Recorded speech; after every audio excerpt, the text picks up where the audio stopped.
আসলে বিগত আমরা এখানে অনেক ছোটকাল থেকে খেলাধুলা করি, এটা আজকে নতুন না। আমাদের বিকেল হলে আমরা এখানে চলে আসি যত সময়টুকু পার করার জন্য। এখন অনেক দিন ধরে শুনতেছি যে এখানে আশ্রয় কেন্দ্র হবে, তো এটা এটা হঠাৎ করে আমাদের এখানে জানাইছে। তো আমরা এটা 2-3 দিন অনেক দেখলাম, দেখার পর এটা অনেক কিছু করতেছি।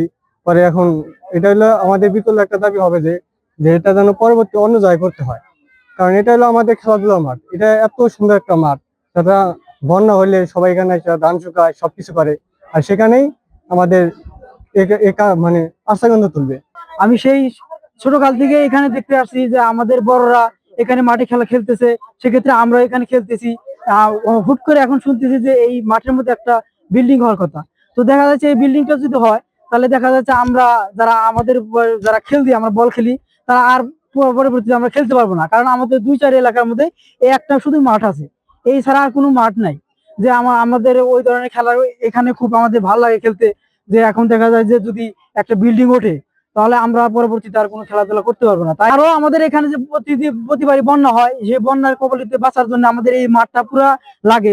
অনেকে ধান শুকায়, খের শুকায়। যে দেখা যাচ্ছে যে এখন যদি বিল্ডিংটা উঠে যায়, তাহলে তারা এই ধরনের কোনো সুযোগ সুবিধা পাবে না। আমি জানতে পারলাম এখানে একটি আশ্রয় কেন্দ্র হবে, এবং যেটা আমাদের এই ফুলবাড়ি প্রাথমিক বিদ্যালয়ের মাঠে প্রায় অর্ধেকটার জায়গা দখল করে ফেলবে। যদি এটাই করে, তাহলে কিন্তু আমাদের এলাকার বিশেষ করে যারা আমাদের কিশোর ছেলে মেয়েরা আছে, তরুণ প্রজন্ম আছে, যারা এখান থেকে অনেক আশা স্বপ্ন নিয়ে বড় হচ্ছে, তারা কিন্তু এই যে খেলাধুলা এবং বিনোদনের যে একটা মাঠ, সেটা কিন্তু হারিয়ে ফেলবে। আর সেটা যদি হারিয়ে ফেলে, তাহলে তারা কিন্তু মাদক, চোরাচালানি এবং মদ, গাঁজা, ইয়াবার সাথে সম্পৃক্ত হবে। সেই ক্ষেত্রে আমাদের যেটা দায়িত্ব কর্তব্য, আমি আপনি শিক্ষক হিসেবে বলতে চাই যে এটা যেন কোনো ক্রমে না হয়। আমাদের এই খেলার মাঠটাকে বিনষ্ট করে যদি কোনো ইমারত এবং বিল্ডিং তৈরি করা হয়, সেটা কিন্তু আসলে আমরা মেনে নিব না। এখানে কৃষকেরা ধান শুকায়, খের শুকায়।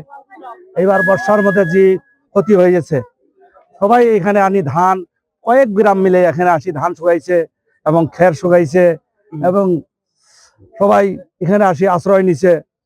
এইসব নিয়েই এই ফিল্ডটা আমাদের খুব উপকারী জায়গা। এখানে বাচ্চারা আসি খেলাধুলা করে। এই ফিল্ডটা যদি নষ্ট হয়ে যায়, তাহলে আমাদের বিশাল ক্ষতি হয়ে যাবে। আমরা এখানে আমাদের ফুলবাড়ি সরকারি প্রাথমিক বিদ্যালয় মাঠে একটা আশ্রয় কেন্দ্র তোলার কথা।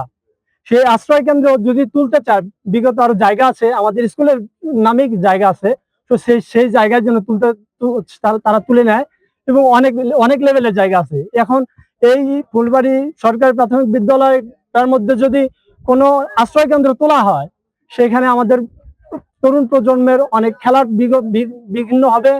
আমি মনে করি যে তারা নেশা আসক্ত হবে, এবং তারা ফোনে অনেক সময় দেবে।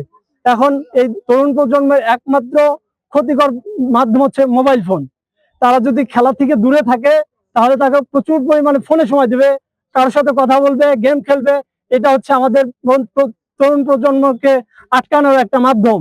সো আমরা মনে করি এই এই মাঠটাকে যদি আমরা এই একটা বিল্ডিং উঠিয়ে যদি নষ্ট করে দেয়, তাহলে আমরা আমাদের ভবিষ্যৎ প্রজন্মকে আমরা নষ্ট করে ফেলবো। তো অনেকদিন হলো আমরা এখানেই খেলাধুলা করে আসতেছি। এই মাঠটা আমাদের প্রাণকেন্দ্র বললেই চলে। এই মাঠে আমরা সকলেই একসাথে মিলেমিশে খেলাধুলা করি। এখন আমরা বিগত কয়েকদিন থেকে শুনতেছি যে এখানে অনেক বড় একটা দালান হবে, সেটা নাকি আশ্রয় কেন্দ্র। আশ্রয় কেন্দ্রের পরিধি প্রায় মাঠের মাঝখান পর্যন্ত, যার জন্য আমাদের খেলাধুলার অনেক ক্ষতি হবে। আমাদের খেলাধুলার ক্ষতি হলে আমাদের যে বড় ভাই ব্রাদার এবং ছোট ভাই ব্রাদাররা আছে, সকলেই হয়তো অন্য